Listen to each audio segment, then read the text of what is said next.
student that walks through our door is special in their own individual way. They come to us with very key skill sets and likes and dislikes, and there is no one student in a school building that's alike. All right, we all got it. Let's take a look. Tony, what's our answer and how do we know? Okay, he said atmosphere. Thank you for your courageous answer. I think we've made a reputation over the years of being really academically excellent, and I think that extracurriculars have been something that our families really crave, that our students really crave, and I think we've done some really big things there, but I think it is such a big part of our students' experience. Being in cheer, it creates the game. It just rounds everything off. Even if you're losing, you can still chant, you can still cheer, you can still cheer on your team. It's the motivation that really counts. For me, I like to motivate. I think every child should have something to do outside of school and just outside of the things that you have to do. I think it's essential. When we consider a student's abilities, thinking about our students who are academically gifted, but what about our students who are athletically gifted, artistically gifted, musically gifted? It means to have sisters, people I can relate to, people that look like me. Because where I'm from, there's not a lot of people that look like you. I don't have any sisters, so being in cheer, I have 10 sisters now.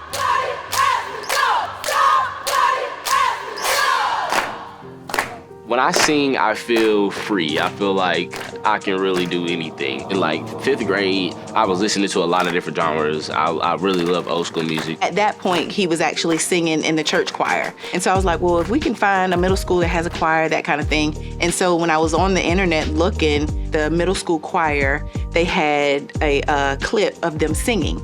And I showed it to Peyton. And the festivals that they go to and all the awards that they had won, and he was like, I want to be a part of that. Being able to address those gifts within our students is our job. It's what we are here for. It's why we do what we do. I think it's important that we consider all of that, because when we don't, there's a part of a child that's missing. There's a part of a child that hasn't received what he or she needs to fully push forward. When it was time for us to transition to middle school, I was very nervous. McKenna is an only child. Just her having, I guess, a community and a place where she can thrive and she can grow, it really makes me happy. She's found that here at KIPP. I think the impact that it's had on him, I can see the growth, I can see the maturity in him because he takes it so serious. I think I've definitely changed as far as like who I am, interacting with other people and learning how to deal with so many people's emotions and so many people's personalities at the same time, but also being the captain of the cheer team. I can't talk to this person the same way I would talk to this person. I had to learn how to sensitize to other people's emotions and understand how they feel and show them that they're being heard.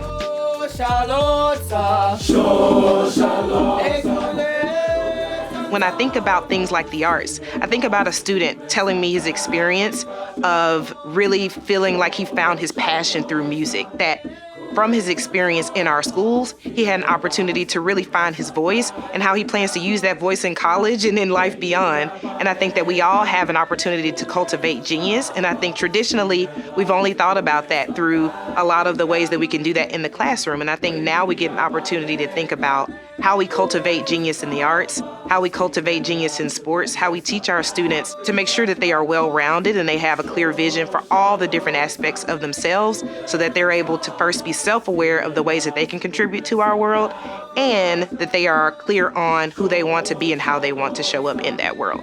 I really want to see kids find themselves and find what they want to do here. Because if it wasn't for music, I may not know what I want to do when I get to college. And because I found it, I now know what I want to do. 20 years from now, KIPP Nashville schools will have a high bar of academic excellence in addition to developing students' interest. When you walk into that building, there is going to be energy and excitement and kids engaged in the items that interest them, as well as the academic piece. And there's going to be kind of a marriage or a melding together of all of that that becomes synonymous with a great education at KIPP Nashville schools. as we grow to 10 schools in the next 20 years and we're growing those schools to excellence, it's going to be about more than just academic excellence, but ensuring that our students have pathways through the arts, through music, through sports, and opportunities to really shine in a well-rounded way that will ensure that they're ready for life and what comes after KIPP. We want to hear that down the road to say, kids say, I want to go to KIPP because I want to be on their basketball team. I want to go to KIPP because I want to sing on their choir. I want to go to KIPP because I want to cheer on their cheer team. And I just hope that every parent gets to feel this proud of their daughter here at KIPP. I really do. What background, where you come from, every kid deserves a chance. It doesn't matter who you are.